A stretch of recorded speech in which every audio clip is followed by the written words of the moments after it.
बंदी छोड़ सतगुरु रामपाल जी परमेश्वर जी की जय हो।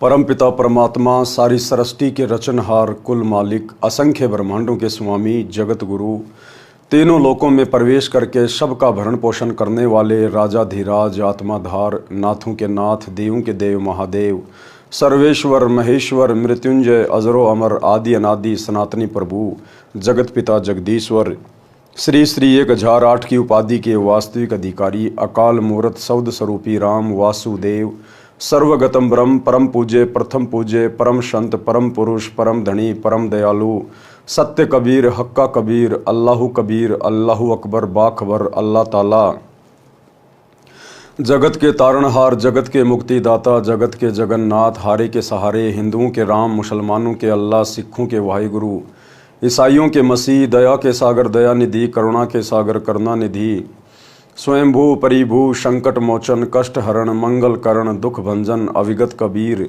निर्विकार निर्विषम परमात्मा, अलय अलेख सतगुरु, आदि अनादि सतगुरु, असली मर्यादा पुरुषोत्तम, असली राम, असली कृष्ण, असली घनश्याम, असली मुरारी, राजाओं के राजा, महाराजाओं के महाराजा, शहंशाहों के शहंशाह, सम्राटों के सम्राट, भगवानों के भगवान, अल्लाहों के अल्लाह, प्रभुओं के प्रभु, मसीहों के मसीह, सच्चे वाहिगुरु, बाबाओं के बाबा, पीरों के पीर, सेठों के सेठ, जगत सेठ, सावड़सा सेठ, सर्वगुण संपन्न, अनंत कोटि कलाओं के स्वामी, अनंत कोटि ब्रह्मांडों के नायक, योगियों में महायोगी, ध्यानियों में महाध्यानी, सिद्धों में परम सिद्ध, ज्ञानियों में तत्वज्ञानी, ब्रह्म ज्ञानी, महाज्ञानी, परम ज्ञानी, सर्वश्रेष्ठ ज्ञानी, विज्ञानी, युवा कबीर, समृत कबीर, असमवात, अमित ओझा, सच्चे रहनुमा, करीम अल्लाह, सुभान अल्लाह, दुनिया के अंतिम पैगंबर, 8 सितंबर 1951 से गांव धनाना, जिला सोनीपत, हरियाणा, भारतवर्ष की पावन भूमि पे प्रकट रियल कल की भगवान श्री नारायण साकार हरि, श्री बाबा साहेब नूर अनंत परमात्मा, संत श्रोमणी सतगुरु रामपाल जी परमेश्वर जी के चरण कमल में साध संगति से जुड़े हुए देश विदेश से आप और हम सभी सत्सेवक भाई बहनों का अनंत कोटि दंडवत प्रणाम। सत्साई भाई और बहनों, दया परमपिता परमेश्वर जी की, सारी सृष्टि के रचनहार सतगुरु रामपाल जी भगवान की, जिनके शुभ आशीर्वाद से, विशेष आशीर्वाद से, उन्हीं के कर कमल से लिखित पवित्र पुस्तक जीने की राह के ऊपर वीडियो बनाने की श्रृंखला जारी है। इसी श्रृंखला में आज हमारा ये 26वें नंबर का वीडियो है। प्रत्येक वीडियो में गुरुदेव भगवान के आशीर्वाद से हमें भक्ति मार्ग से संबंधित बहुत सारी बातें पता चल रही हैं, जो हमारे विश्वास को दृढ़ कर रही हैं। भाई और बहनों, पवित्र पुस्तक जीने की राह के ऊपर कल हमारा लास्ट वीडियो होगा, अंतिम वीडियो होगा। उसके बाद सृष्टि रचना शुरू हो जाती है, जो कि गुरुदेव भगवान ने अपने सत्संगों में अनेकों बार अच्छे से समझाई हुई है। तो कल जीने की राह पुस्तक के ऊपर हमारा लास्ट वीडियो होगा।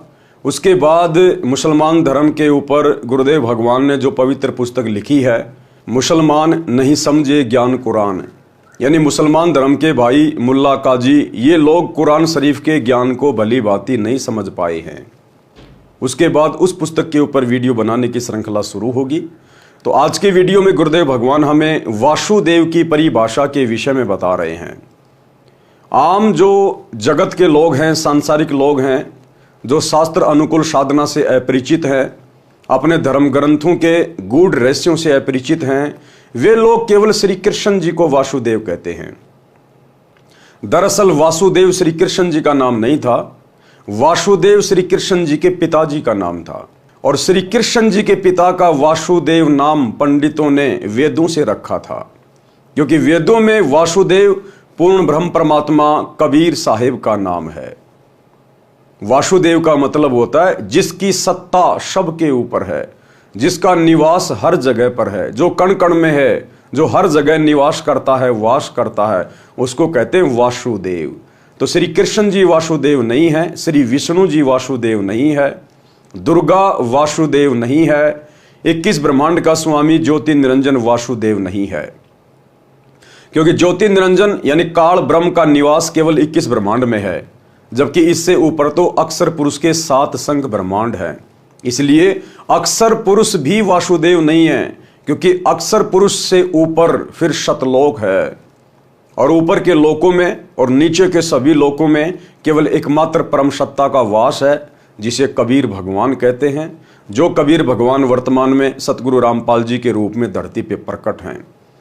तो यदि एकमात्र कोई वासुदेव है जिनका वेदों में नाम लिखा हुआ है, वो कबीर भगवान सतगुरु रामपाल जी हैं।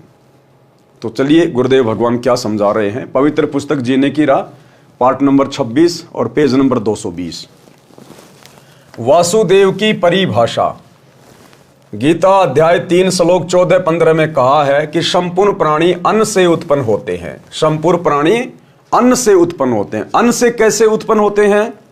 गुरुदेव भगवान ने बताया कि अन्न के खाने से शरीर में वीर्य पैदा होता है और वीर्य से फिर मनुष्य की उत्पत्ति होती है, स्त्री या पुरुष के रूप में। तो इस प्रकार अन्न से सभी की उत्पत्ति होती है। गीता अध्याय 3 श्लोक 14-15 में कहा है कि संपूर्ण प्राणी अन्न से उत्पन्न होते हैं। अधिक जानकारी पृष्ठ 215-216 पर है, वहां से पढ़े। यहां पर केवल इस विषय को लेते हैं। फिर कहा है कि ब्रह्म अर्थात क्षर पुरुष की उत्पत्ति अविनाशी परमात्मा से हुई है।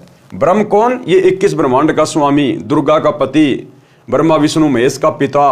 ब्रह्म यानी काल, ज्योति निरंजन, इसकी उत्पत्ति किससे हुई है? अविनाशी परमात्मा से।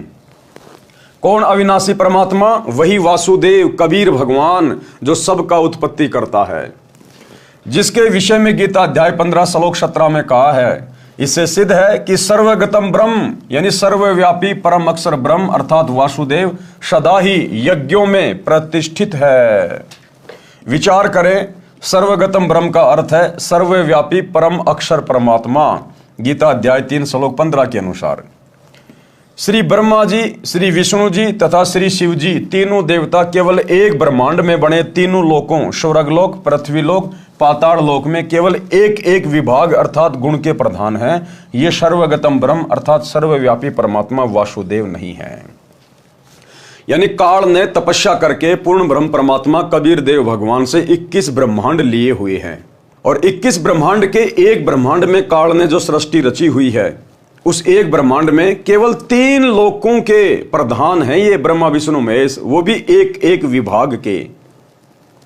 यानी श्री ब्रह्मा जी को काल ने सृष्टि रचना का कार्यभार सौंप रखा है। सृष्टि रचना यानी जीवों की उत्पत्ति करना अपने रजोगुण के प्रभाव से।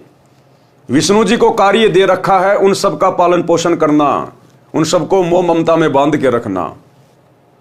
और शंकर जी को ड्यूटी दे रखी है उन सबको मार मार के फिर अपने पिता ज्योति निरंजन के पास तपस्या पे भेज देना, क्योंकि उसको प्रतिदिन 1 लाख मानव शरीर खाने का श्राप मिला हुआ है। तो श्री ब्रह्मा विष्णु महेश तो केवल 21 ब्रह्मांड में, केवल एक ब्रह्मांड में, और वो भी एक ब्रह्मांड के मात्र 3 लोकों के प्रधान देवता हैं, और वो भी एक एक डिपार्टमेंट के। तो ये भी सर्वगतम ब्रह्म परमात्मा नहीं है। नंबर 2, ब्रह्म यानी ब्रह्मा विष्णु महेश का पिता, जिसको क्षर पुरुष भी कहते हैं, ये केवल 21 ब्रह्मांडों का प्रभु है। ये भी सर्वव्यापी अर्थात वासुदेव नहीं है। इस काल ने भी सतलोक में तप करके केवल 21 ब्रह्मांड प्राप्त किए थे परमात्मा से। जो इसके 21 ब्रह्मांड को परमात्मा ने दुर्गा और काल सहित वहां से 16 संकोश की दूरी पे भेज दिया। तो ये काल भी केवल 21 ब्रह्मांड का ही स्वामी है। ये भी सर्वव्यापी परमात्मा नहीं है, वासुदेव नहीं है, सर्वगतम ब्रह्म नहीं है, क्योंकि इससे ऊपर तो फिर अक्षर पुरुष है। अक्षर पुरुष ये केवल 7 संघ ब्रह्मांडों का प्रभु है। ये भी सर्वव्यापी अर्थात वासुदेव नहीं है। अक्षर पुरुष भी वासुदेव नहीं है, ये केवल 7 संघ ब्रह्मांडों का स्वामी है। इससे ऊपर तो शतलोक, अलख लोक, अगम लोक और अनामी लोक है, जिसके विषय में अक्षर पुरुष जानता भी नहीं है। तो अक्षर पुरुष भी वासुदेव नहीं है। नंबर 4, परम अक्षर ब्रह्म, पूर्ण ब्रह्म परमात्मा, ये है वो कबीर देव सतगुरु रामपाल जी भगवान। ये है वासुदेव, जिस परमात्मा की सत्ता ऊपर से लेकर नीचे सबके ऊपर है। इन्होंने ही काल को 21 ब्रह्मांड दिए, इन्होंने ही अक्षर पुरुष को 7 संघ ब्रह्मांड दिए, और ऊपर के 4 लोक भी इन्होंने रचे। सभी जीवात्माओं की उत्पत्ति भी इन्होंने की, और इन सभी लोकों में प्रवेश करके सबका भरण पोषण यही कबीर भगवान सतगुरु रामपाल जी कर रहे हैं। तो ये हैं असल में वासुदेव। वेदों में इस कबीर भगवान को वासुदेव कहा गया है, जो पंडितों ने वेदों से वासुदेव नाम श्री कृष्ण जी के पिताजी का रख दिया था। परम अक्षर ब्रह्म यह सर्व ब्रह्मांडों का स्वामी है, सर्व का धारण पोषण करने वाला है, यह वासुदेव है। विशेष अधिक जानकारी के लिए पढ़ें इसी पुस्तक के सृष्टि रचना अध्याय में। जैसा कि आप जी को पूर्व में बताया है कि परम अक्षर ब्रह्म स्वयं पृथ्वी पर प्रकट होकर अच्छी आत्माओं को मिलते हैं। परम अक्षर ब्रह्म स्वयं पृथ्वी पर प्रकट होकर अच्छी आत्माओं को मिलते हैं। ये परमात्मा सतलोक से स्वयं ही गति करके आता है, चल के आता है, स्वयं ही ये प्रकट होता है, तत्वदर्शी संत की भूमिका निभाता है, सतगुरु की भूमिका निभाता है। ये सतलोक से किसी आत्मा को यहां भेजता नहीं है अपना अवतार बना के, अपना प्रतिनिधि बना के। ये स्वयं ही प्रकट होता है। जिसका काम उसी को साजे और करे तो मूर्ख बाजे। 21 ब्रह्मांड में काल के अधीन जितने भी आत्माएं हैं उनका मोक्ष केवल ये कबीर भगवान स्वयं ही आके करवाता है, किसी आत्मा के वश की बात नहीं है। इसीलिए तो कहा गया है कि परम अक्षर ब्रह्म स्वयं पृथ्वी पर प्रकट होकर अच्छी आत्माओं को मिलते हैं, उनको तत्व ज्ञान बताते हैं। इसी विधान अनुसार वही परमात्मा संत गरीबदास जी को, कौन परमात्मा? वही कबीर परमात्मा, परम अक्षर ब्रह्म वासुदेव कबीर देव, अपने विधान अनुसार वही परमात्मा संत गरीबदास जी को गांव छुडानी, जिला झज्जर, प्रांत हरियाणा में सन 1727 में मिले थे। कौन मिले थे गरीबदास जी को? वही परम अक्षर ब्रह्म वासुदेव कबीर परमात्मा। और एक छोटा सा सत्संग पूज्य गुरुदेव जी के मुख कमल से कि वर्तमान में वे कौन हैं, यानी वर्तमान में सतगुरु रामपाल जी कौन है? ये वही परमात्मा हैं जो सन 1727 में गांव छुडानी के खेतों में आदरणीय गरीबदास जी को मिले थे। छोटा सा सत्संग जिसमें गुरुदेव कह रहे हैं कि उत्तर दक्षिण पूर्व पश्चिम फिरदा दाने दाने नु, सर्व कला सतगुरु साहिब की हरि आए हरियाणे नु। कि भाई वो परमात्मा गरीबदास जी के समय आए और आज तुम्हारे सामने प्रत्यक्ष प्रकट है, अगर पहचान सको तो पहचान लो। छोटा सा सत्संग। तो क्या बताते हैं? उत्तर दक्षिण पूर्व पश्चिम फिरदा दाने दाने नो, और सर्व कला सतगुरु साहिब की हरि आए हरियाणे। गरीबदास जी के समय आए तेरी बारे भाई प्रगट सामने थारे, पहचाने जात पहचान लियो। गरीबदास जी के समय आए तेरी बारे भाई प्रगट सामने थारे, पहचाने जात पहचान लियो। गरीबदास जी के समय आए तेरी बारे भाई प्रगट सामने थारे, पहचाने जात पहचान लियो। तो भाई और बहनों, सत्संग आपने सुना, उम्मीद करता हूं समझ में आ गया होगा। गरीबदास जी को कौन मिले थे, गरीबदास जी के समय कौन आए थे? कबीर परमात्मा जिंदा बाबा के रूप में। और गुरुदेव कह रहे हैं वही आज तुम्हारे सामने प्रत्यक्ष प्रकट है, पहचान सको तो पहचान लो। तो वर्तमान में हमारे सामने कौन प्रत्यक्ष प्रकट है? सतगुरु रामपाल जी। तो कौन हुए सतगुरु रामपाल जी? गरीबदास जी के गुरु, गरीबदास जी के परमात्मा। ये स्वयं बंदी छोड़ कबीर साहिब है, वासुदेव है, परम अक्षर ब्रह्म है। अपने विधान अनुसार वही परमात्मा संत गरीबदास जी को गांव छुडानी, जिला झज्जर, हरियाणा प्रांत सन 1727 में मिले थे। एक जिंदा महात्मा की वेशभूषा में थे।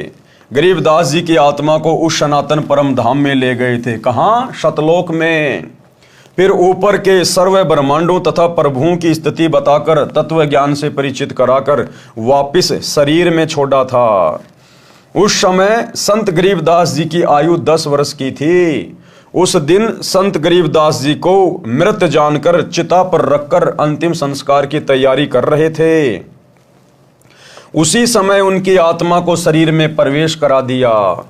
जीवित होने पर सर्व कुल के लोगों की खुशी का ठिकाना नहीं रहा।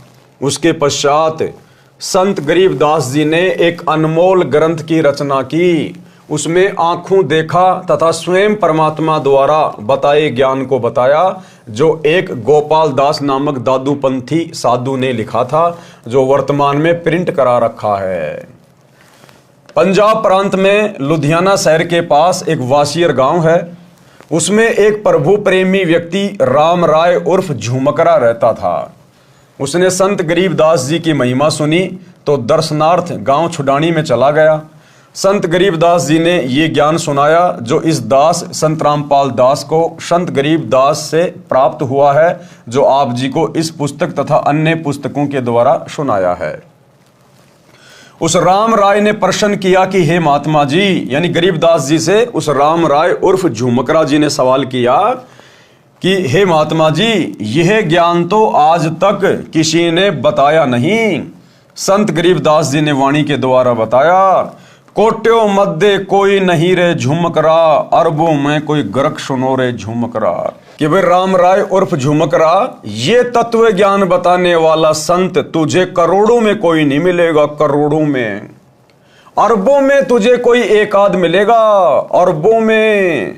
आज पूरे विश्व की जनसंख्या अरबों में है, 8 अरब, और 8 अरब की जनसंख्या में मात्र एक ही सतगुरु है, एक ही तत्वदर्शी संत है, एक ही वो महापुरुष है जो इस संपूर्ण अध्यात्म को जानता है, और वो है सतगुरु रामपाल जी। क्योंकि ये स्वयं वासुदेव है, ये वासुदेव ही अपने द्वारा रची गई सृष्टि का ज्ञान ठीक ठीक बता सकते हैं, दूसरा कोई नहीं बता सकता।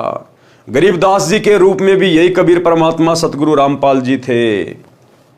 तो कहते हैं कोट्यों मध्य कोई नहीं रे झुमकरा, यानी करोड़ों में तो तुझे कोई इस ज्ञान को बताने वाला ढूंढने से भी नहीं मिलेगा, और अरबों में कोई एक गरक, गरक यानी बिल्कुल कंप्लीट ज्ञान से लबालब, अरबों में कोई गरक सुनो रे झुमकरा। तो वर्तमान में इस पूरी पृथ्वी पर एकमात्र यदि कोई तत्वदर्शी संत है तो केवल सतगुरु रामपाल जी हैं, एकमात्र। कोट्यों मध्य कोई नहीं रे झुमकरा, अरबों में कोई गरक सुनो रे झुमकरा। अनुवाद व भावार्थ। संत गरीबदास जी ने बताया कि यह ज्ञान करोड़ों में किसी के पास नहीं मिलेगा, अरबों में किसी एक के पास मिलेगा। वह संत सर्व ज्ञान संपन्न, संपूर्ण साधना के मंत्रों से गरक अर्थात परिपूर्ण होता है। प्रिय पाठकों, वह संत वर्तमान में बरवाला जिला हिसार वाला है। ज्ञान समझो और लाभ उठाओ। बरवाला जिला हिसार वाला कौन? सतगुरु रामपाल जी। प्रश्न किया है, प्राचीन काल से चली आ रही भक्ति की साधना को आप गलत कैसे कह रहे हो? जैसे तप सर्व ऋषिजन किया करते थे, हम सर्व हिंदू समाज में देख रहे हैं।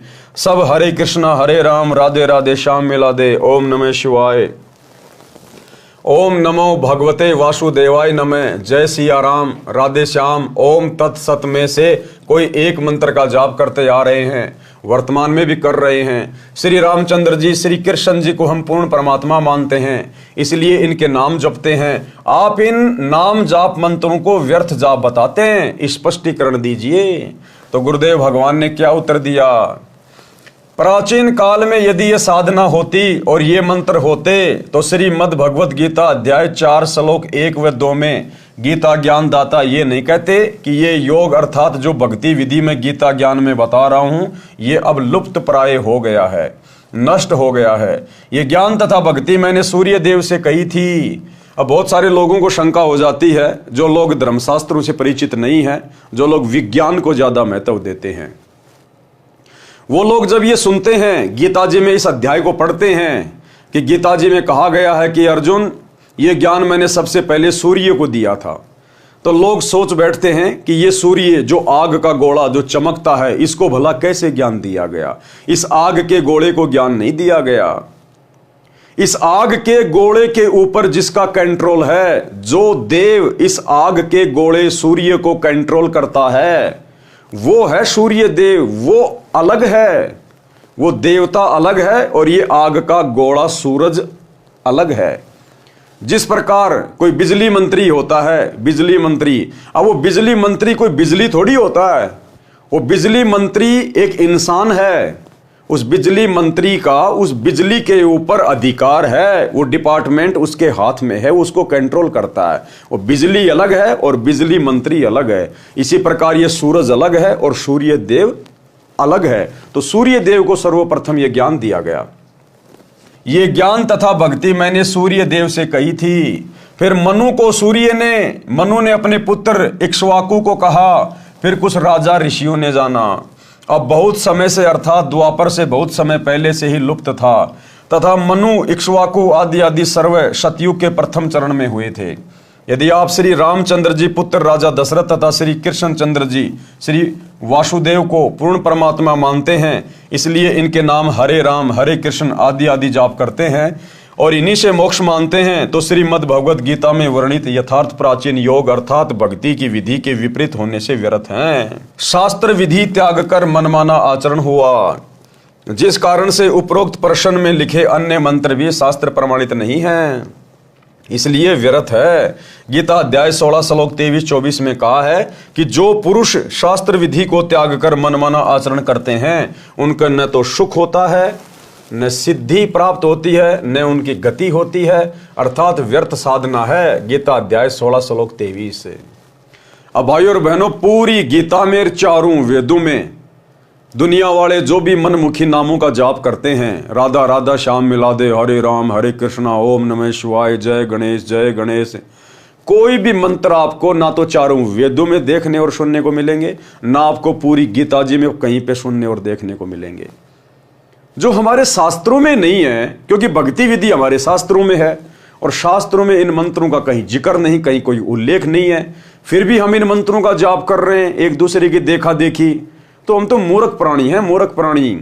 हमें अध्यात्म का ज्ञान ही नहीं है, हम तो केवल देखा देखी में भेड़ चाल में चल रहे हैं। तो अगर यही मंत्र यदि सतयुग में कोई जाप कर रहा होता, त्रेता में कोई जाप कर रहा होता, तो फिर गीता जी में भी होने चाहिए थे। और सतयुग के इंसान तो जानते ही नहीं थे श्री राम कौन है, क्योंकि श्री रामचंद्र जी का जन्म तो सतयुग के बाद त्रेता युग में हुआ था। और त्रेता युग के इंसान श्री कृष्ण को नहीं जानते थे, क्योंकि त्रेता युग के बाद द्वापर में श्री कृष्ण जी का जन्म हुआ है। तो ये भगवान कैसे हो गए, परमात्मा कैसे हो गए, वासुदेव कैसे हो गए? तो ये शास्त्र विधि को त्याग के मनमान आचरण है। गीता अध्याय 16 श्लोक 24 में कहा है कि इससे तेरे लिए अर्जुन कर्तव्य और अकर्तव्य की व्यवस्था में शास्त्र ही प्रमाण है। यानी कौन से कर्म करने चाहिए, कौन से भक्ति कर्म नहीं करने चाहिए, सही भक्ति क्या है, सही नाम क्या है, अर्जुन तेरे लिए शास्त्र ही प्रमाण है। किसी गुरु महात्मा की देखा देखी मत लग जाना, किसी के कहने से किसी के बहकाव में आके मनमुखी साधना शुरू मत करना। यानी गीता और चारों वेदों में जिस साधना को करने के लिए परमात्मा ने कहा है, केवल उसी विधि से साधना करना सर्वश्रेष्ठ है। भावार्थ है कि जो भक्ति की विधि प्रमाणित शास्त्रों में चारों वेदों ऋग्वेद, यजुर्वेद, सामवेद तथा अथर्ववेद तथा इन्हीं चारों वेदों का सारांश श्रीमद् भगवत गीता तथा सूक्ष्म वेद जो परमात्मा स्वयं ने अपने मुख कमल से बोला था, ये भक्ति के ज्ञान तथा समाधान के प्रमाणित शास्त्र हैं, वर्णित नहीं है। वह शास्त्र विरुद्ध साधना है। इससे भक्ति के कौन कौन से कर्म करने चाहिए और कौन से नहीं करने चाहिए, उनके लिए शास्त्रों को ही आधार मानो। शास्त्रों में वर्णित भक्ति विधि को अपनाओ और सब त्याग दो। श्री राम जी का जन्म त्रेता युग के अंतिम चरण में हुआ था। श्री कृष्ण जी का जन्म द्वापर के अंतिम चरण में हुआ था। सतयुग से ही मानव भक्ति करता आ रहा है। उस समय कौन राम थे? आप कहोगे कि श्री विष्णु जी तो सतयुग से भी पहले के हैं और श्री राम श्री कृष्ण भी स्वयं श्री विष्णु जी ही थे। सतयुग में भी प्रमाण है कि महर्षि वाल्मीकि जी राम राम नाम जपते थे, वे विष्णु विष्णु नहीं जपते थे। इससे सिद्ध हुआ कि श्री विष्णु जी श्री राम श्री कृष्ण जी से भिन्न कोई राम अर्थात मालिक है। यानी सतयुग में महर्षि वाल्मीकि जी राम नाम का जाप किया करते थे। हालांकि वो राम नाम का जाप शास्त्रों के अनुसार नहीं था, क्योंकि चारों वेदों में और गीता जी में केवल एक ओम मंत्र का जाप करने का विधान है, राम राम जाप करने का विधान नहीं है। महर्षि वाल्मीकि जी को भी पूर्ण ज्ञान नहीं था, तत्व ज्ञान नहीं था। इसलिए श्री रामचंद्र जी का तो जन्म ही त्रेता में हुआ था। यदि उससे पहले श्री विष्णु जी श्री राम थे, तो महर्षि वाल्मीकि जी फिर विष्णु विष्णु नाम का जाप करते, राम राम का क्यों कर रहे थे? इसका मतलब वो वास्तविक राम कोई और है। राम राम शब्द जगत बखान है। त्रेता युग वाले राम को तो सब जानते हैं, लेकिन आदि राम कोई बिरला जाना है। आदि राम वो वासुदेव परमात्मा, परम अक्षर ब्रह्म, कबीर देव, वो है असल में राम। राम यानी जो सबके ऊपर, सबका परमात्मा, सबका अल्लाह। इससे सिद्ध हुआ कि श्री विष्णु जी श्री राम श्री कृष्ण जी से भिन्न कोई राम अर्थात मालिक है। उस राम का जाप करना चाहिए जो गीता अध्याय 7 श्लोक 29 में है, जिसके विषय में कहा है कि तत्व ब्रह्म को जानने वाले केवल जरा तथा विरध अवस्था तथा मृत्यु से छुटकारा पाने के लिए ही भक्ति करते हैं। अर्जुन ने गीता अध्याय 8 श्लोक 1 में प्रश्न किया कि वह तत्व ब्रह्म क्या है, तो गीता ज्ञानदाता ने गीता अध्याय 8 श्लोक 3 में उत्तर दिया कि वह परम अक्षर ब्रह्म है, यानी सबसे ऊपर वाला भगवान, तेरे ब्रह्मा विष्णु महेश दुर्गा काल महाकाल इन सबसे ऊपर वाला वो परम अक्षर ब्रह्म है, वो सच्चिदानंद घन ब्रह्म कबीर देव, ये है वो वासुदेव जो वर्तमान में सतगुरु रामपाल जी के रूप में धरती पे प्रकट है। गीता अध्याय 8 के श्लोक 5 व 7 में गीता ज्ञानदाता ने अपनी भक्ति करने को कहा है, जिसका जाप मंत्र गीता अध्याय 8 के श्लोक 13 में बताया है, ओम इति एकाक्षरम ब्रह्म व्यवहारण माम अनुसमरण। गीता अध्याय 8 के श्लोक 8, 9, 10 में गीता ज्ञानदाता ने अपने से अन्य उस तत्व ब्रह्म अर्थात परम अक्षर ब्रह्म की भक्ति करने को कहा है। उसकी भक्ति का नाम जाप मंत्र गीता अध्याय 17 श्लोक 23 में है, ओम तत्सत इति निर्देश ब्रह्मण त्रिविध समृत ब्राह्मणा तेन वेदा च यज्ञा च विहिता पुरा। सरलार्थ ब्रह्मण यानी सच्चिदानंद घन ब्रह्म अर्थात परम अक्षर ब्रह्म की भक्ति का ओम तत्सत मंत्र के सुमरण का निर्देश यानी आदेश है, जो 3 प्रकार से सुमरण के लिए कहा है। विद्वान अर्थात तत्वदर्शी संत उस ज्ञान के आधार से भक्ति करते थे और धार्मिक यज्ञों का अनुष्ठान और अन्य भक्ति कर्म सृष्टि की आदि अर्थात सृष्टि के प्रारंभ में किए जाते थे। श्रीमद् भगवद गीता से सिद्ध हुआ कि गीता ज्ञानदाता से अन्य कोई पूर्ण परमात्मा है, जो श्री विष्णु जी, श्री ब्रह्मा जी तथा श्री शिव जी से भी भिन्न है, जिसके विषय में गीता अध्याय 15 श्लोक 1, 4 व 17 में तथा गीता अध्याय 18 श्लोक 62 में तथा और अनेकों स्थानों पर गीता में कहा गया है, वह पूर्ण परमात्मा है। गीता अध्याय 15 श्लोक 16 में 2 पुरुष बताए हैं, यानी 2 भगवान बताए गए हैं, और दोनों नाशवान बताए हैं, यानी दोनों की जन्म और मृत्यु होती है। किसकी? क्षर पुरुष यानी ब्रह्म की और अक्षर पुरुष की। उनके अंतर्गत जितने प्राणी हैं वे भी नाशवान हैं। क्षर पुरुष ये केवल 21 ब्रह्मांडों का प्रभु है और अक्षर पुरुष ये 7 संग ब्रह्मांड का प्रभु है। ये दोनों ही पूर्ण परमात्मा नहीं है। गीता अध्याय 15 श्लोक 16। गीता अध्याय 15 श्लोक 17 में गीता ज्ञानदाता ने कहा कि उत्तम पुरुष तू अन्य, अर्थात इन दोनों से उत्तम पुरुषोत्तम तो कोई और ही है, परमात्मा तो कोई और ही है। कि उत्तम पुरुष तू अन्य अर्थात पुरुषोत्तम तो कोई ऊपर वर्णित दोनों पुरुषों यानी दोनों भगवानों क्षर पुरुष तथा अक्षर पुरुष से अलग है, जिसको परमात्मा इति उदारत यानी परमात्मा कहा गया है। ये लोकत्रयम जो तीनों लोकों में आविश्य विभर्ति यानी प्रवेश करके धारण पोषण करता है, अवय ईश्वर है यानी अविनाशी परमेश्वर है। गीता अध्याय 15 श्लोक 17 का निष्कर्ष है ये कि क्षर पुरुष और अक्षर पुरुष से अलग कोई और पुरुषोत्तम है और परमात्मा है, जो तीनों लोकों में प्रवेश करके सबका भरण पोषण करता है। वास्तव में वो परमात्मा है। पूर्ण परमात्मा परम अक्षर ब्रह्म है, सिद्ध हुआ। उसकी भक्ति का मंत्र ओम तत्सत है, ये भी सिद्ध हुआ। ओम तत्सत जो तीनों मंत्र हैं ये उपरोक्त तीनों प्रभुओं यानी ओम मंत्र तो क्षर पुरुष का अर्थात काल का है जो गीता का ज्ञान दे रहा है, और तत् ये सांकेतिक है जो इसी पुस्तक में पूर्व में विवरण है वहां पढ़ें। ये तत् नाम जाप अक्षर पुरुष का है, और सत जो तीसरा मंत्र है ये भी सांकेतिक है, अधिक विस्तार पूर्व में दिए प्रकरण में इसी पुस्तक में पढ़ें। ये सत मंत्र परम अक्षर ब्रह्म का है जिसको सार नाम कहते हैं, लेकिन ये सांकेतिक है, कोड वर्ड में है। ये केवल सतगुरु रामपाल जी बताएंगे कि वास्तव में वो मंत्र क्या है। श्रीमद् भगवद गीता में ये पूर्ण मोक्ष प्राप्ति के सांकेतिक मंत्र हैं जो आज तक यानी सन 2012 तक किसी ने नहीं स्पष्ट किए। आप जी जो हरिओम तत्सत जाप करते हैं वह भी व्यर्थ है, क्योंकि आप जी को तत् तथा सत के वास्तविक मंत्रों का ज्ञान नहीं है। यानी ये तत्व क्या है और सत क्या है ये कोड वर्ड में है, यानी वास्तविक मंत्र क्या है वो किसी को पता नहीं है एकमात्र सतगुरु रामपाल जी के अलावा। उदाहरण, एक धनी व्यक्ति ने अपने धन को अपने घर में गड्ढा खोदकर दबा दिया। उस स्थान का केवल धनी व्यक्ति को ही पता था। उस धनी व्यक्ति ने एक बही में सांकेतिक स्थान लिख दिया। धनी व्यक्ति की मृत्यु अचानक हो गई। पिता का संस्कार करके पुत्रों ने वह पैड उठाई जिसमें पिताजी कहता था कि इस बही में धन कहाँ है ये लिखा है, जिसे पिताजी किसी को नहीं दिखाते थे। धनी व्यक्ति के मकान के आगे आंगन था। उस आंगन के एक कोने में मंदिर बना था। बही में लिखा था कि चांदनी 14 रात्रि 2 बजे सारा धन मंदिर के गुंबज में दबा रखा है। लड़कों ने मंदिर का गुंबज रात्रि के 2 बजे फोड़कर धन खोजा, कुछ नहीं मिला। बच्चों को बड़ा दुख हुआ। एक दिन उनके पिता का मित्र दूसरे गांव से शोक व्यक्त करने आया। बच्चों ने यथास्थान पर धन न मिलने की चिंता जताई। उस धनी के मित्र ने वह बही मंगाई और व्याख्या पढ़ी तो कहा कि मंदिर के गुंबज का पुनः निर्माण कराओ। वैसा ही कराना, मैं फिर किसी दिन आऊंगा, तब धन वाला स्थान बताऊंगा। वह व्यक्ति चांदनी 14 को आया। रात्रि के 2 बजे जिस स्थान पर मंदिर के गुंबज की चांद की रोशनी से छाया थी, उस स्थान पर खुदाई कराई। सारा धन बही में लिखा था वह मिल गया। बच्चे खुश तथा धनी हुए। आप जी जो हरिओम तत्सत का जाप कर रहे हो, आप मंदिर का गुंबज खोद रहे हो, कुछ भी हाथ नहीं आएगा। यथास्थान वास्तविक मंत्र मेरे यानी संत रामपाल दास के पास है, उनको ग्रहण करके भक्ति धनी तथा सुखी हो।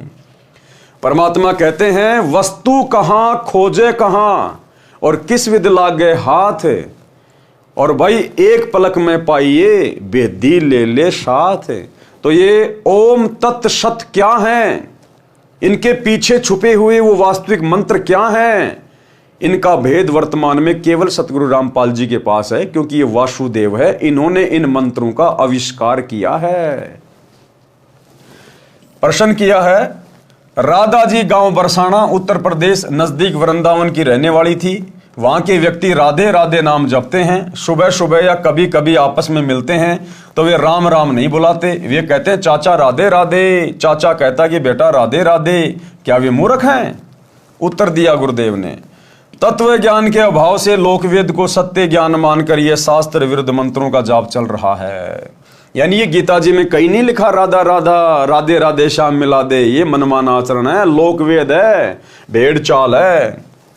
वैसे तो आप जी को पहले स्पष्ट कर ही दिया है कि गीता अध्याय 16 श्लोक 23-24 में कहा है कि जो शास्त्र विधि को त्याग कर मनमाना आचरण करते हैं, अर्थात जो नाम जाप शास्त्रों में नहीं है उनका जाप करते हैं, उनको न सुख होता है, न सिद्धि प्राप्त होती है, न उनकी गति होती है, अर्थात व्यर्थ जाप साधना है। इससे तेरे लिए अर्जुन कर्तव्य और अकर्तव्य की व्यवस्था में शास्त्र ही प्रमाण है, ये पहले बता चुका हूं।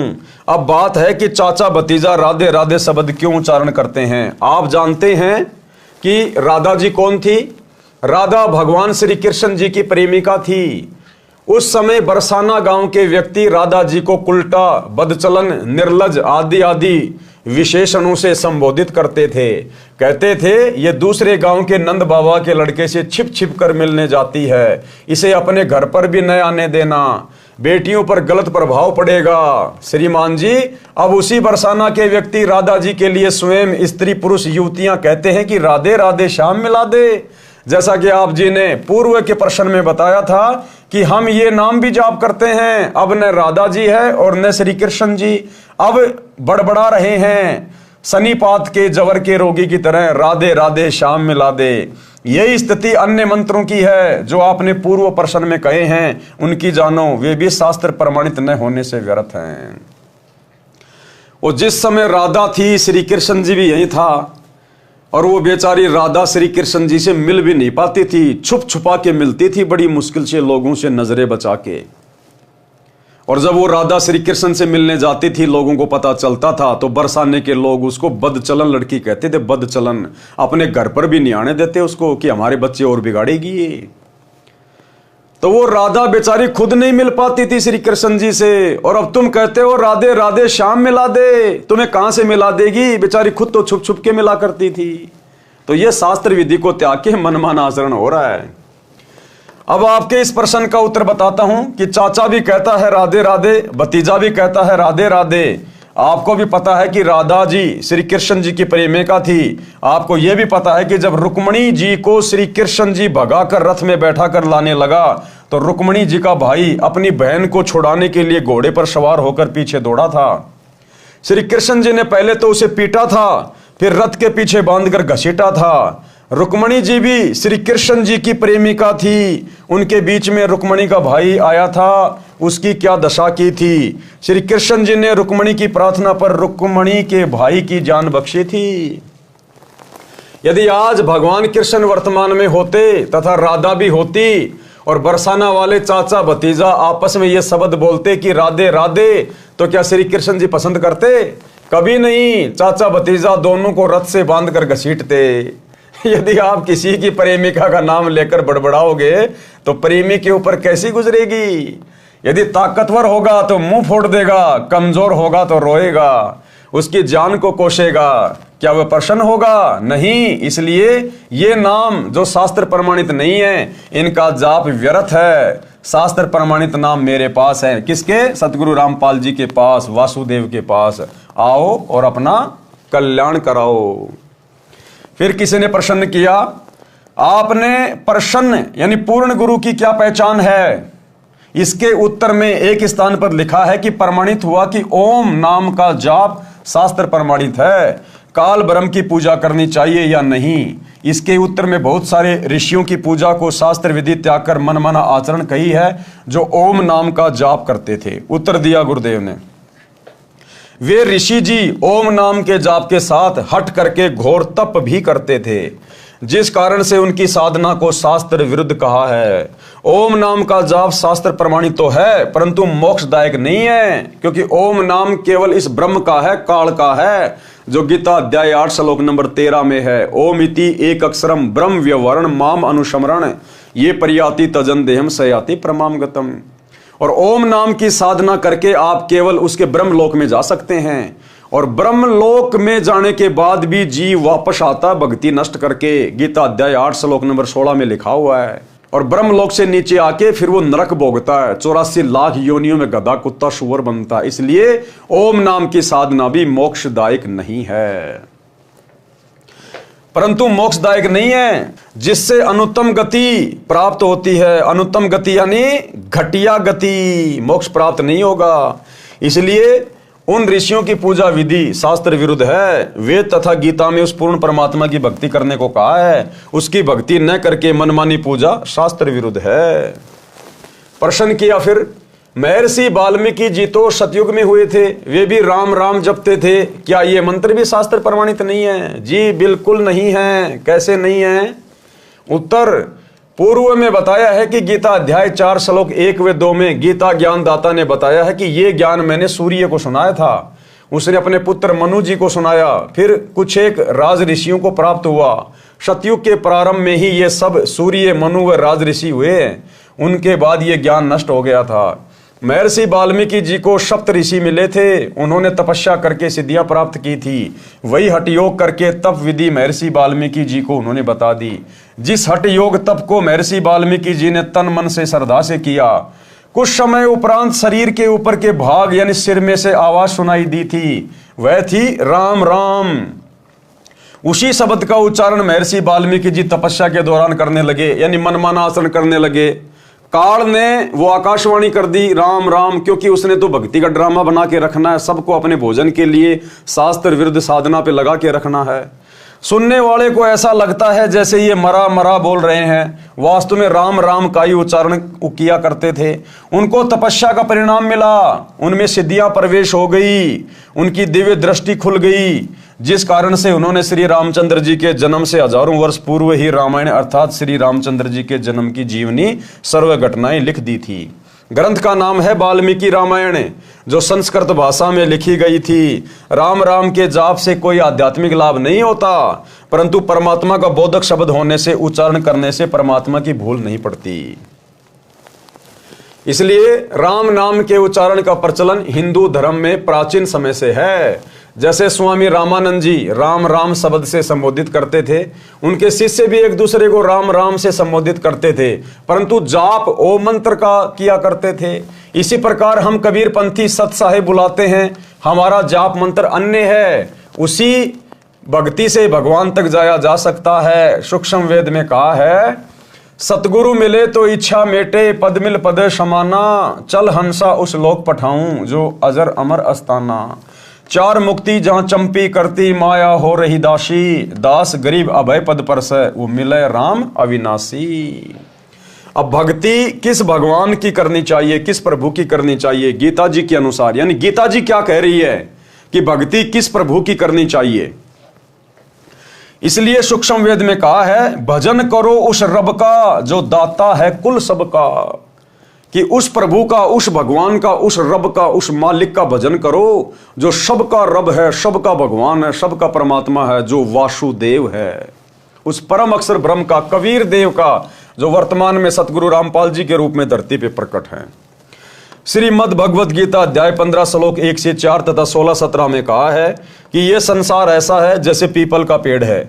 जो संत इस संसार रूपी पीपल के पेड़ की मूल यानी जड़ों से लेकर तीनों गुणों रूपी शाखाओं तक सभी भाग भिन्न भिन्न बता देता है, स वेदवित, वह वेद के तात्पर्य को जानने वाला है, अर्थात वह तत्वदर्शी संत है। यानी सृष्टि की रचना कैसे हुई, काल के 21 ब्रह्मांड कैसे आए, कहां से आए, ब्रह्मा विष्णु महेश की उत्पत्ति कैसे हुई, ब्रह्मा विष्णु महेश की भक्ति मार्ग में क्या स्थिति है, कितनी इनकी पावर है, कहां तक के ये भगवान है, अक्षर पुरुष कौन है, उसके साथ संग ब्रह्मांड कहां से आए, कैसे आए, और ऊपर के चारों अजर अमर लोक क्या हैं, जो इस संपूर्ण सृष्टि रचना को बता दे, इस भक्ति रूपी पेड़ की संरचना को बता दे, वो है वासुदेव, वो है वो प्रभु जिसकी भक्ति करनी चाहिए। अपने द्वारा रची सृष्टि का ज्ञान तथा वास्तविक अध्यात्म ज्ञान परमात्मा स्वयं पृथ्वी पर प्रकट होकर अपने मुख कमल से सुनाता है। अपने द्वारा रची गई सृष्टि का ज्ञान परमात्मा स्वयं पृथ्वी पर प्रकट होकर, यानी आज सतगुरु रामपाल जी ये कबीर भगवान 8 सितंबर 1951 से गांव धनाना जिला सोनीपत हरियाणा में प्रकट हैं।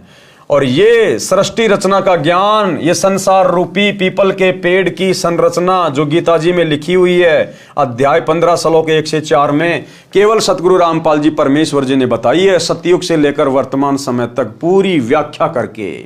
आज से पहले किसी ने यह भेद नहीं खोला। ये है वो मूल ज्ञान, तो ये है वो परमात्मा जो स्वयं प्रकट होकर अपने मुख कमल से वाणी बोलकर ये ज्ञान प्रचारित करता है। एक छोटा सा सत्संग पूज्य गुरुदेव जी के मुख कमल से कि अपने द्वारा रची गई सृष्टि का सही सही ज्ञान वो परमात्मा स्वयं ही सतलोक से चलकर आके देता है। सुनिए, तो इससे सिद्ध है कि ना वेद कंप्लीट ज्ञान रखते हैं उस परमात्मा के पाने का, उसके लिए ऑप्शन छोड़ दिया कि उसको तो तत्वदर्शी संत ही बताएंगे। तो परमेश्वर कबीर देव जी 600 वर्ष पहले कहा करते थे, वेद मेरा भेद है, मैं मिलूं वेदन से नाही, और जौन वेद से मैं मिलूं। ये वेद जानते नहीं, ये चारों वेद मेरी महिमा गाते हैं, लेकिन इन वेदों में मेरे पाने का विधान नहीं, संविधान नहीं, कोई ज्ञान नहीं, मंत्र नहीं। और जौन वेद से, जिस विधान ज्ञान से, जिस मंत्र से मेरी प्राप्ति हो, इन वेदों में वर्णित नहीं है, वेद नहीं जानते।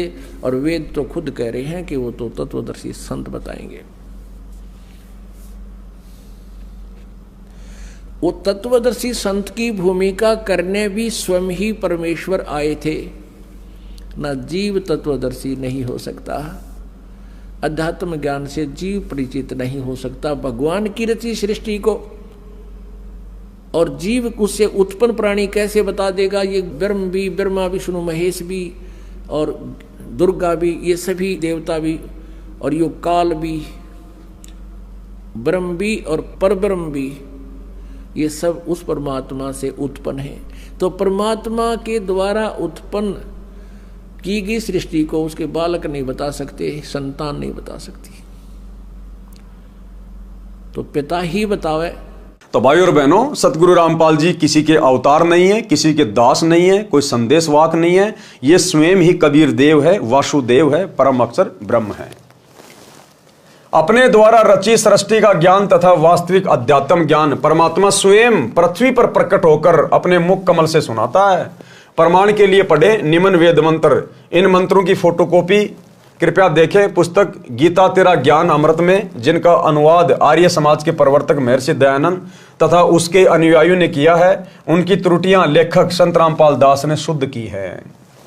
ऋग्वेद मंडल नंबर 9 सूक्त 86 मंत्र 26-27, ऋग्वेद मंडल नंबर 9 सूक्त 82 मंत्र 1 और 2, ऋग्वेद मंडल नंबर 9 सूक्त 96 मंत्र 16 से 20, ऋग्वेद मंडल नंबर 9 सूक्त 94 मंत्र 1, ऋग्वेद मंडल नंबर 9 सूक्त 95 मंत्र 2, ऋग्वेद मंडल नंबर 9 सूक्त 54 मंत्र 3, ऋग्वेद मंडल नंबर 9 सूक्त 20 मंत्र 1 में प्रमाण है कि जो सर्व ब्रह्मांडों का रचनहार, सर्व का पालनहार परमेश्वर है, वह सभी भवनों के ऊपर के लोक में बैठा है, यानी वो अनामी लोक में बैठा है, अकह लोक में। ऋग्वेद मंडल नंबर 9 सूक्त 54 मंत्र 3, वह परमात्मा वहां से गति करके अर्थात सशरीर चलकर यहां पृथ्वी पर आता है। जैसे कि 8 सितंबर 1951 को सांसारिक चरम दृष्टि को धोखा देते हुए ये कबीर भगवान सतगुरु रामपाल जी सशरीर 8 सितंबर 1951 को गांव धनाना, जिला सोनीपत, हरियाणा में प्रकट हुए। वह परमात्मा वहां से गति करके अर्थात सशरीर चलकर यहां पृथ्वी पर आता है, भक्तों के कष्टों का नाश करता है, लाखों भक्तों के उजड़े हुए परिवारों को ऋषि परिवार बना दिया। जो चैन समोकर थे, नशेड़ी थे, मांसाहारी थे, जुआरी थे, परमेश्वर ने आज उनको भगत बना दिया। जिनको संतान नहीं थी, परमेश्वर ने उनकी गोद हरी कर दी। डॉक्टरों ने जिनको डिक्लेयर कर दिया था कि आपकी मृत्यु निश्चित है, कोई बचा नहीं सकता, परमात्मा ने उनको अपने आशीर्वाद से, भक्ति से स्वस्थ कर दिया। 100 साल की उम्र प्रदान कर दी गुरुदेव भगवान ने। निर्धन को धनवान बना दिया परमात्मा ने, रोगी को स्वस्थ कर दिया गुरुदेव भगवान ने, जो कि वासुदेव के गुणों में लिखा हुआ है। भक्तों के संकटों का नाश करता है, उसका नाम कबीर देव अर्थात कबीर परमेश्वर है। यहाँ पर अच्छी आत्माओं को मिलता है, उनको तत्व ज्ञान अपने मुख कमल से बोलकर बताता है। तो आज वो तत्व ज्ञान गुरुदेव अपने मुख कमल से बोल के सुना रहे हैं। अन्यथा इनके अलावा पृथ्वी पर दूसरा कोई संत नहीं है जो तत्व ज्ञान की छींट भी जानता हो। वह परमात्मा ऊपर के लोक में बैठा है। ऋग्वेद मंडल नंबर 9 सूक्त 86 मंत्र 26-27, मंडल 82 मंत्र 1-2 तथा मंडल 9 सूक्त 20 मंत्र 1। परमात्मा पृथ्वी पर कवियों की तरह आचरण करता हुआ विचरण करता है। ऋग्वेद मंडल नंबर 9 सूक्त 94 मंत्र 1 में परमात्मा अपने मुख कमल से वाणी बोलकर भक्तों को भक्ति करने की प्रेरणा करता है। परमात्मा भक्ति के गुप्त मंत्रों का आविष्कार करता है। ऋग्वेद मंडल नंबर 9 सूक्त 95 मंत्र 2। सार नाम और सार शब्द ये सतगुरु रामपाल जी परमेश्वर जी के पास हैं, ये गुप्त मंत्र और किसी के पास नहीं है। परमात्मा तत्व ज्ञान को कबीर वाणी यानी कबीर वाणी द्वारा लोकोक्तियों, दोहों, चौपाइयों द्वारा बोलकर सुनाता है। वह कबीर देव, कबीर परमेश्वर है जो संत रूप में प्रकट होता है। उस परमेश्वर द्वारा ऋषि या संतों द्वारा रची असंख्य वाणियां जो तत्व ज्ञान है, वे उनके अनुयायियों के लिए अमृत तुल्य आनंददायक होती हैं। वह परमेश्वर प्रसिद्ध कवियों में से भी एक प्रसिद्ध कवि की पदवी भी प्राप्त करते हैं। उनको कवि कहते हैं, परंतु वह परमात्मा होता है। वह परमात्मा तीसरे मुक्ति धाम सतलोक में विराजमान है। जैसे मनुष्य अन्य वस्त्र धारण करता है, ऐसे ही वह परमात्मा भिन्न भिन्न रूपों में पृथ्वी पर प्रकट होता है। उपरोक्त ऋग्वेद के मंत्रों से स्पष्ट है कि परमात्मा अपने अमर धाम से चलकर पृथ्वी पर प्रकट होता है। वह अच्छी आत्माओं को मिलता है। वह तत्वदर्शी संत की भूमिका करके तत्व ज्ञान दोहों, चौपाइयों, शब्दों द्वारा बोलता है। क्या भूमिका करता है वो परमात्मा? परम अक्षर ब्रह्म वासुदेव तत्वदर्शी संत की भूमिका। उस परमेश्वर ने सन 1398 से 1518 तक 120 वर्ष पृथ्वी पर भारतवर्ष की पावन धरती पर काशी शहर में जुलाहे यानी धानक के रूप में रहकर तत्व ज्ञान बताया था। कबीर अक्षर पुरुष एक पेड़ है और क्षर पुरुष वाकी डार और तीनों देवा शाखा हैं, पात रूप संसार। विशेष कबीर वाणी पुस्तक में एक वाणी ऐसे भी लिखी है, कबीर अक्षर पुरुष वृक्ष का तना है, क्षर पुरुष है डार, तीनों देव शाखा बहे, पात जानो संसार। सरलार्थ, वृक्ष का जो हिस्सा पृथ्वी से बाहर दिखाई देता है उसकी जानकारी बताइए कि वृक्ष का जो तना होता है उसे तो अक्षर पुरुष जानो, जो 7 संग ब्रह्मांडों का स्वामी है। तने के ऊपर कई मोटी डार निकलती हैं, उनमें से एक डार को क्षर पुरुष जानो यानी काल जानो, ब्रह्म जानो। फिर उस डार के मानो 3 शाखा निकलती हैं, ये तीनों देवता रजगुण ब्रह्मा जी, सतगुण विष्णु जी तथा तमगुण शिव जी जानो। और उन शाखाओं पर लगे पत्ते जीव जंतु जानो। परमेश्वर कबीर जी ने तत्व ज्ञान में सब ज्ञान बताया है। गीता अध्याय 4 श्लोक 32 में भी कहा है कि यज्ञों अर्थात धार्मिक अनुष्ठानों की जानकारी ब्रह्मणे मुखे सच्चिदानंद घन ब्रह्म अर्थात परम अक्षर ब्रह्म ने अपने मुख कमल से बोली वाणी में विस्तार के साथ कही है, वो तत्व ज्ञान है। गीता अध्याय 4 श्लोक 34 में कहा है कि जो तत्व ज्ञान परमात्मा स्वयं बताता है उसको उसके कृपया पात्र संत ही समझते हैं।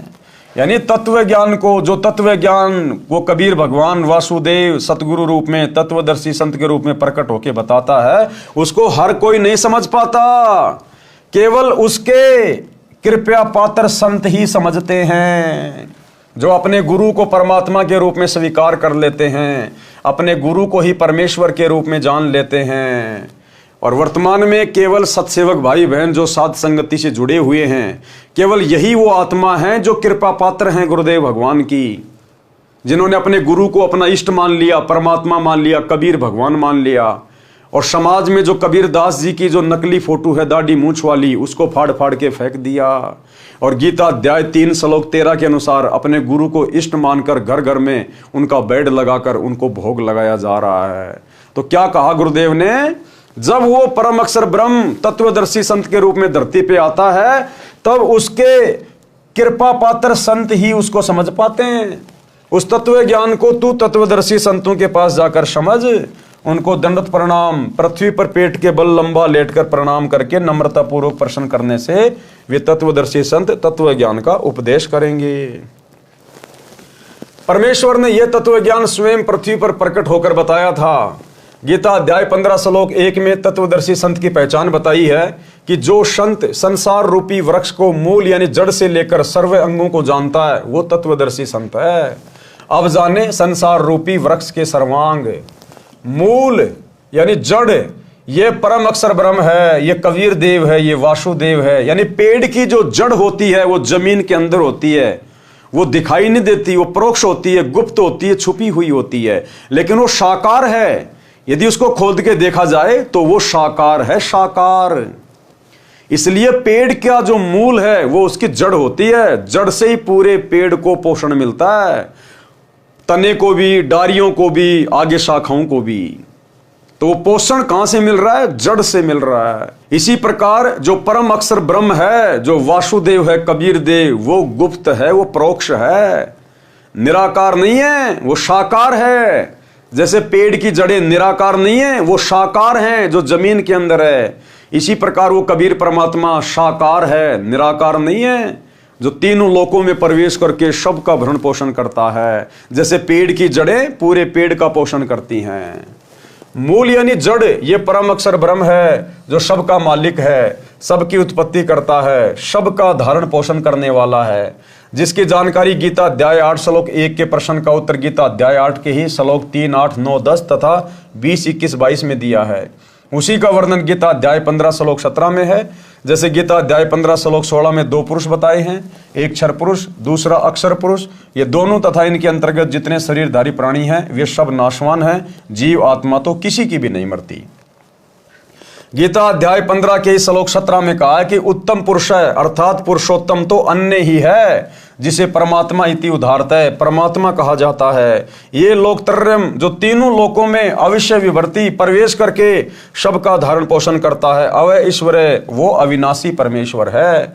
ये परम अक्षर ब्रह्म संसार रूपी वृक्ष की मूल यानी जड़ रूप परमेश्वर है। ये वह परमात्मा है जिसके विषय में संत गरीबदास जी ने कहा है, भजन करो उस रब का जो दाता है कुल सबका। तो ये है वो दाता, वो रब, पूरे कुल का मालिक।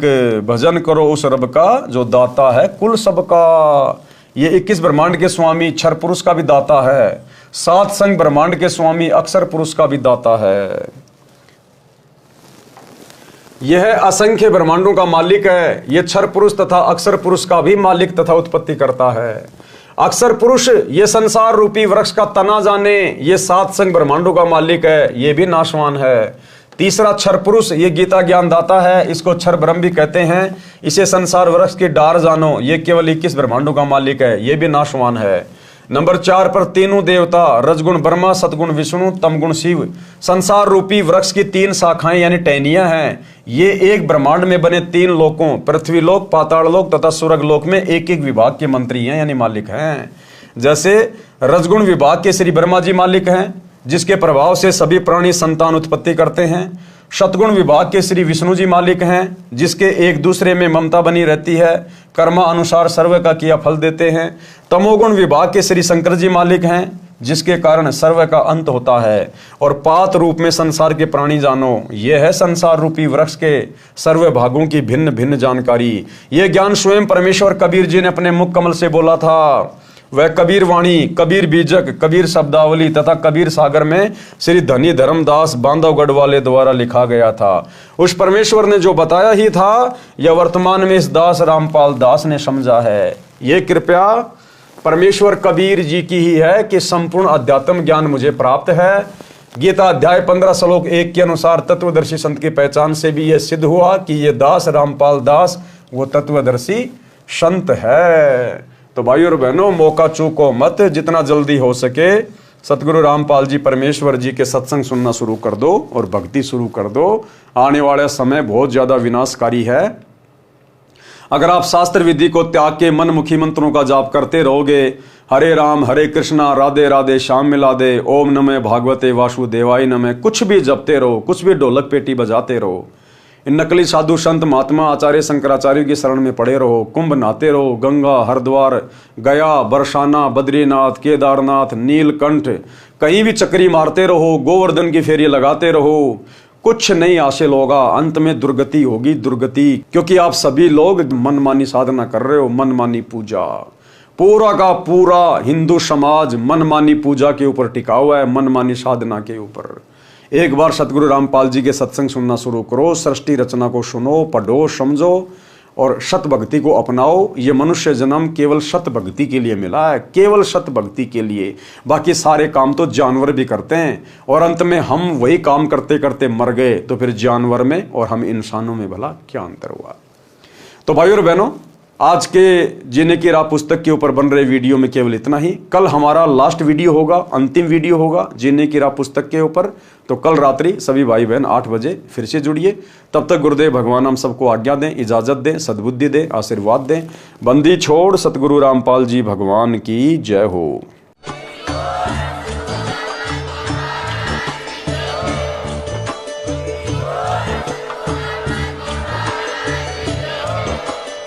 भाई जो गुरु बचन पे डट गे, कट गे फंद 84 के, कट गे फंद 84 के, कट गे फंद 84 के। भाई जो गुरु बचन पे डट गे, कट गे फंद 84 के।